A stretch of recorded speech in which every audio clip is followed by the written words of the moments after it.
ভাঙড়ের যুব সাথী ক্যাম্প, সেখানে রীতিমতো উত্তেজনার খবর সামনে পাওয়া যাচ্ছে, সেই দিকে আমরা একটু নজর রাখি। ভাঙড়ের যুব সাথীর ক্যাম্পে রীতিমতো উত্তেজনা, সময় মতো ক্যাম্প খুলছে না এমনই অভিযোগ যুবকদের। ভাঙড়ের পিঠাপুকুর প্রাথমিক বিদ্যালয়, সেখানে রীতিমতো উত্তেজনা, সরকারি আধিকারিককে ঘিরে ধরে বিক্ষোভের ছবি।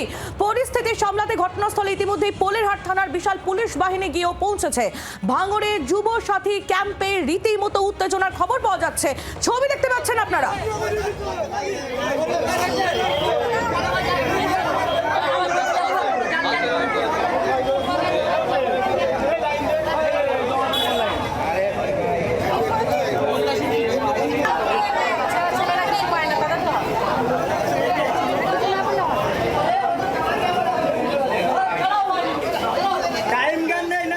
ভাঙড়ে যুবসাথী ক্যাম্প, সেখানে যে উত্তেজনা, সেই ছবিটা আপনারা দেখতে পাচ্ছেন।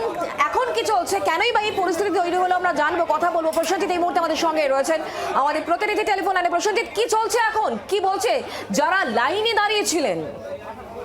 দেখো, যারা লাইনে দাঁড়িয়েছিলেন তাদের অভিযোগ হচ্ছে তারা ঠিক সময় লাইনে গিয়ে দাঁড়ায়, কিন্তু যারা এই অফিসাররা ছিল তারা দেরিতে এসেছে, সেই নিয়ে একটা বিক্ষোভের মধ্যে জড়িয়ে পড়ে এই অফিসারদের সাথে যারা এই যুব সাথী ক্যাম্পে যারা লাইনে দাঁড়িয়েছিলেন। তারপরে ঘটনাস্থলে খবর পেয়ে পুলিশ যায়, পুলিশের সাথেও বচসায় জড়িয়ে পড়ে কিন্তু যারা এই যুব সাথী যারা যুবকরা ছিলেন। কিন্তু এখানে প্রশ্ন হচ্ছে যে ঠিক সময় ক্যাম্পে অফিসাররা আসেনি, লাইনে বহুক্ষণ ধরে তারা দাঁড়িয়েছিলেন এবং তারপরে কিন্তু সেই লাইন খুব ধীর গতিতে চলছিল, যার জন্য এই ঘটনা ঘটে এবং ব্যাপক উত্তেজনা ছড়িয়ে পড়ে এলাকায়। এবং ঘটনাস্থলে কিন্তু বিশাল পুলিশ বাহিনী যায় এবং এই মুহূর্তে কিন্তু পরিস্থিতি যথেষ্ট হলো নিয়ন্ত্রণে আছে। পোলেরহাট থানার পুলিশ ঘটনাস্থলে কিন্তু এখন এই মুহূর্তে আছে।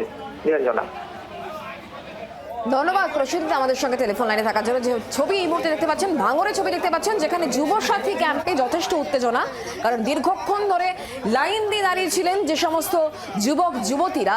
তারা বলছেন যে তারা সময় মতো চলে এলে পরেও ক্যাম্পে যারা আধিকারিক তারা সময় মতো আসেননি এবং খুব ধীর গতিতে লাইন এগোচ্ছিল, সে কারণেই কিন্তু উত্তেজনার সৃষ্টি হয়। এই মুহূর্তে ঘটনাস্থলে পুলিশ রয়েছে এবং পরিস্থিতি এখন স্বাভাবিক।